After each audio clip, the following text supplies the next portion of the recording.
E eu já voltei para a nossa próxima aula de História, onde nós começaremos a nossa unidade 5 e a última desse livro. Bom, nessa unidade nós continuaremos falando sobre famílias. Mas observando essa foto aí, pessoal, por que vocês acham que essa família está vestida assim? Uma roupa bem diferente, né? Vocês acham que as pessoas dessa família, os membros dessa família, têm os mesmos gostos? Parece que sim, né? Pois todos eles estão usando a mesma roupa. Você conseguiria identificar algo de que essa família gosta apenas observando as roupas que os membros dela estão usando? Bom, observando essa família aí, a gente pode imaginar que eles gostam bastante dos super-heróis, não é mesmo? Estão usando roupas de super-heróis, todos eles. Bom, devem gostar. Toda criança convive com muitos grupos sociais, na escola, na vizinhança, entre outros. Lembrando, pessoal, que grupos sociais é um conjunto de pessoas, então, onde tem um conjunto de pessoas, é chamado de grupo social.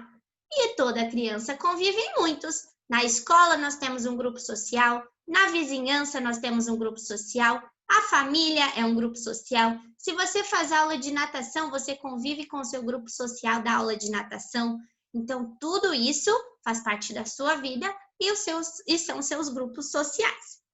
Mas o grupo social mais importante durante a infância é a família. É com ela que a criança constrói a sua identidade. Então, é na nossa família que nós vamos aprender a fazer as coisas. Olha só, a nossa identidade. O conjunto de gostos, valores, hábitos e costumes de uma pessoa ou de um grupo social é a sua identidade.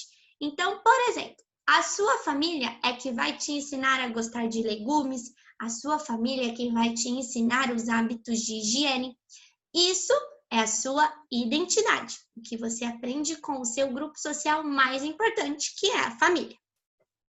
Observe o quadro a seguir, que foi pintado por uma importante artista brasileira chamada Tarsila do Amaral. Nesse quadro aí, pessoal, ela representou uma família. O título desse quadro é A Família. Ela deu esse nome e representou. Bom, e nessa família tem crianças, animaizinhos de estimação, gente mais velha, os adultos, tem até um nenezinho, ó, se amamentando. Vamos então conversar um pouquinho e responder oralmente essas duas perguntinhas que tem aí. Depois de observar a imagem, podemos identificar alguns gostos e valores das crianças retratadas por Tarsila do Amaral? O que a gente pode observar aí que essas crianças gostam? Tem uma que gosta de brincar de boneca, o outro que gosta do gatinho, ó, que fica olhando para ele. Que mais? Quais são os valores? Talvez de todo mundo ficar bem pertinho, uma família unida, não é mesmo? Essa família tem alguma característica em comum com a sua família? O que essa família aí do quadro dessa pintura tem em comum com a sua família? E aí, gostar de animaizinhos de estimação é uma coisa comum?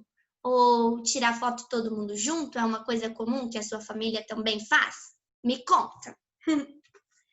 Bom, podemos conhecer um pouco da identidade de uma criança observando a família da qual ela faz parte. Há famílias que valorizam as celebrações populares, comemorando-as todos os anos. Outras famílias preservam a sua identidade por meio do uso de indumentárias, tais como lenços de diversas cores e desenhos, pulseiras e colares. Então, olha só, tem famílias que gostam de comemorar as datas comemorativas, por exemplo, essa família aí, pai, mãe e filhos pulando o carnaval. E tem outras famílias que usam a mesma indumentária. O que é indumentária? São vestimentas ou roupas. Então, às vezes, uma família tem o costume de usar muitos colares, lenços na cabeça, e talvez a sua não tenha. Por isso que temos diferentes tipos de identidade. Existem famílias que adotam a prática de um esporte e fazem dele um momento de união entre seus membros. Não podemos nos esquecer de famílias que, por meio do uso de enfeites ou adornos, buscam preservar a sua própria cultura. Então, aí, ó, tem a mãe e o filho que praticam o mesmo esporte, e aí são pai e filha indígenas. Então, pessoal, cada família tem a sua identidade. Algumas famílias gostam de praticar o mesmo esporte e aí aproveitam para passar um tempo juntos. Outras famílias que são de tribos indígenas e aí eles preservam a sua própria cultura, continuam usando os enfeites, continuam usando as vestimentas. Com o passar do tempo, as famílias sofreram diversas transformações. Uma delas foi em relação ao seu tamanho. Antigamente, era comum as famílias serem numerosas, porque os casais tinham muitos filhos. E atualmente, a maioria das famílias tem um número menor de filhos. Então, meus amores, antigamente as famílias elas eram muito grandes, né? Com um monte de irmãos. Hoje não. Hoje as famílias são menores. As pessoas, o papai, a mamãe, ou como for a sua família, optam por ter uma quantidade menor de filhos. Com o passar do tempo, né, as coisas vão mudando. Bom, meus amores, nossa aula fica por aqui. Eu espero que vocês tenham gostado. Um beijo grande, um bom final de semana e até segunda. Tchauzinho!